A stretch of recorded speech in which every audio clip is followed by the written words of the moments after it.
Hi, hello, and welcome to the first official video of the SupaNuggets.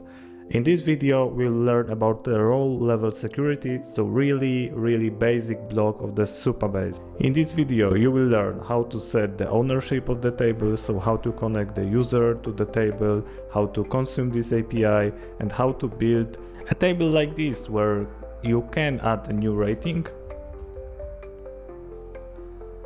You cannot change your product after adding.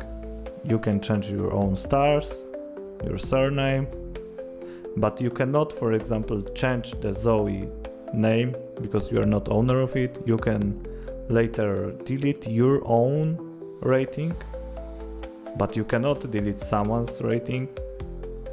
And just for theoretical reasons, you can edit the starts of the user starting with A, but you cannot change their surname or name. This is just for example. Before we will jump straight into the policies, I want you to understand how exactly this flow works. And I love the Supabase because of this, because it's transparent. You can look into the code and you can look really what is done under the hood.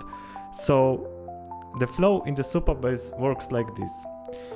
When you are logging, the login request goes to the SupaOuth. And SupaOuth is nothing else than just the authenticator. So it checks in the Postgres into database if the thing that you gave is the proper one. So is it valid, right? So it's checking just in Postgres if the username that you put and the password you put is the same that user have. Then it's creating the JWT token. Don't worry, I will show you in details what it is in a moment. And you have, in this way, you have this JW token in your local storage. After that, you are executing the get user ratings exactly to the Postgres. Postgres is some API layer on Postgres that you can configure to use some roles that allows you to query some tables. And in this moment, you have role authenticated. After that, it's translating your query to something like this: select asterisks from user rating. Then it's checking if in the table user ratings we have some policies. And yes, we have, for example, the ownership. After that, it injects these policies into the query. So nothing else than the API, normal API will do. And querying really the user ratings and giving that back. And we can really debug it in details. So I will log in right now with my username and password and open the web inspector. And I can see that I did the request. My authorization was like this. And I can see what this token have inside. So I did a request as a anon, so my role was anon, to Supabase auth. And in the return, I got this access token. And I can see that in this access token, which is signed by the JWT secret, I have all the information about myself. So what was the issue, what is my username, what is my user UID, and so on. And now when I'm going into this table and I'm querying from the Supabase API, I'm using the same key. So like you can see, nothing will change. So I have the same email, same UID, and so on. And in this way, the Supabase really evaluates the policies later on. Why it is so important? Because we have, like you can see, we have here role authenticated. And now we are jumping to the policies. So I have my user ratings table. I'm jumping here to the view policies. And as you can see, I have the 5 policies set up. For update, select, all, update, and insert. Some are applied only to authenticate role, so to only authenticated users. Some are applied to the public role. So for the all roles, anon, authenticator and authenticated. Authenticator is some specific role for authentication mechanism, so I will not talk about it right now. So with the anon role, I want to be able to show all the policies, even to the people that are not authenticated. So I have this policy here. As you can see, it's using true equals to true. First of all, if table have not configured policies, it will be not queryable from the Postgres. Second, then this is some, I would say, a little workaround where true equals to true means it's equals to true always, and that means that the policy is always okay. So I can query here always from the user rating. So here will be where true equals to true. Cool, isn't it? And I have it applied to the public role, but I can maybe only apply it to the anon role. And then let's see how it will behave. I'm saving this policy, and as you will see right now, I will be not able to query, because anon roles is something different from the authenticated role. But when I will give it again to the public, so the default, I will refresh here. Again, I should be able to query it. Okay, but as non-authenticated user, I shouldn't be able to insert.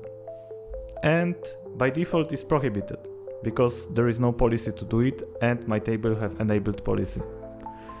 But I have a way to say that I can specify that only authenticated user are able to insert this row. And I'm checking only for one thing, that user tries to insert the row which have this check. What is check? So it's very simple. So when user tries to insert the record, let's say I'm authenticated as 000me, and I'm trying to insert the record created by equals to 000me, stars equals to 5, first name equals to Adam. And now I have this policy. So auth.uid equals to created by. So I'm checking if my JWT UID, so SUP, this is my UID, this is what auth.uid function is returning. From your JWT token, it's returning the UID. Is that equals to the thing you tries to insert? So is that equals to the created by that you gave? Yes, so then it's proceeding. But if I have a guy, let's say hacker, authenticated as a hacker UID, he is trying to insert the 000me, which he can try. But now the policy is not evaluated to true, because his JWT sub is not equals to created by.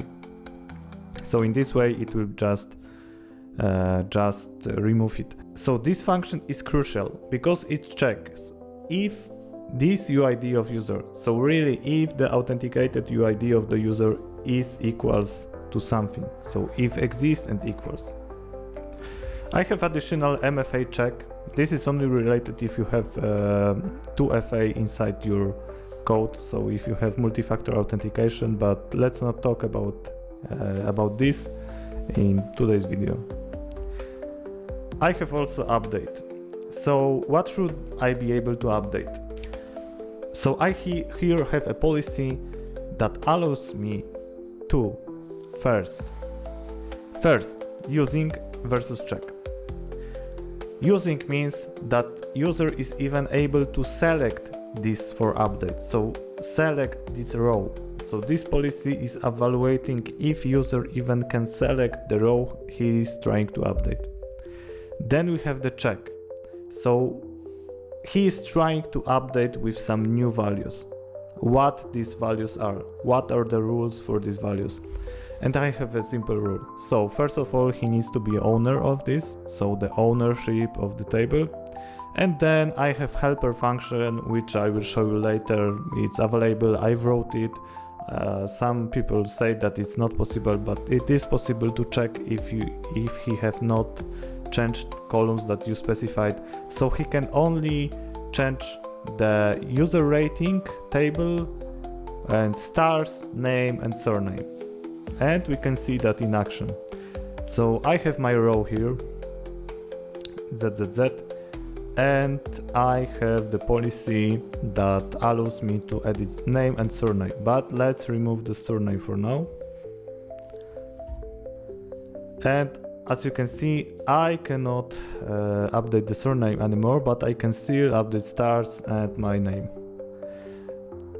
So yes, so this is the update policy. And I have also this theoretical policy that allows me to update only people who starts with A, right? So this is the regex. So starts with A and only the starts of the people that name starts with A. This is just for theoretical purposes, but only to show you that it is possible. So I have here Aaron, which I cannot set the new name, but I can set the stars to something. But now I will, let's say I will just do Z for fun. I cannot longer edit any A, but I can edit Zoe, for example. Zoe stars, of course. Now, I don't have a policy right now to allow to remove ZZZASD, so my own rating. As you can see, my action will fail. So right now, let's together just create this policy. So I'm creating a policy, naming it user can delete his own rating. I'm creating the delete policy using auth.uid equals to created by target role authenticated. Save policy, and that's it. I can right now delete my own rating. Ta-da! How to very easily paginate it in the JavaScript client? It's very simple. So you just need to query from user ratings and Supabase have built-in range. So I will not speak more about it, but it's very inefficient. So for bigger data set, don't use it at all. Because it uses the limit and offset. I will later on in SupaNuggets probably 10. I will put very efficient table, but for less, I would say, than 1 million rows, it doesn't really matter at all, because it will be anyway very fast. I will link some code to the descriptions so you can see it yourself, but from the JavaScript perspective it's very simple to do the tables and updates. It's more the front-end work, of course, but this is up to you. That's it for today. Soon I will have the Valentine special for you, so probably SupaNuggets numbers will a bit vary, and let me know in the comments what do you think. Have a nice day and see you!